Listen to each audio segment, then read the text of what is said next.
Hello guys, welcome back అందరికీ. ఎన్నో ప్రయాసాలు కూర్చి జర్నీ చేసిన తర్వాత ఫైనల్గా గోవా చేరుకున్నాం. మా దినేష్ గారి పుణ్యం అంటే మాకు రూమ్ దొరికింది గోవాలో. ఇది సీజన్, అసలు రూమ్స్ దొరకవు మనకైతే. కొంచెం మంచి రూమ్ అనే చెప్పాలి. 1500 దొరికింది. ఇక్కడ నుంచి మనం ప్లేసెస్ ఎక్స్ప్లోర్ చేస్తాం నియర్ బై గోవా ఉన్నవి.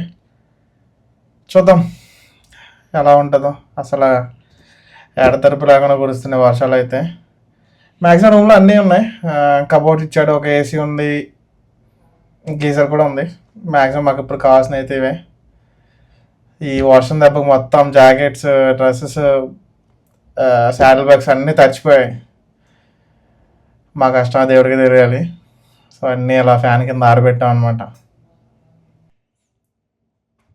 ఫస్ట్ ఏదైతే అదైందని ఇంకా మా హోటల్ పక్కన ఒక రెస్టారెంట్ ఉంది. ఆంధ్ర ఫుడ్స్ అనేవి దొరుకుతున్నాయి. కడుపు అయితే ఫుల్ కొట్టేసాం. నెక్స్ట్ చూసుకుందాం. ఇక్కడ నుంచి నేను డైలీ వీడియోస్ అప్లోడ్ చేస్తాను. So please support, share, like and subscribe. Thanks for watching. Bye.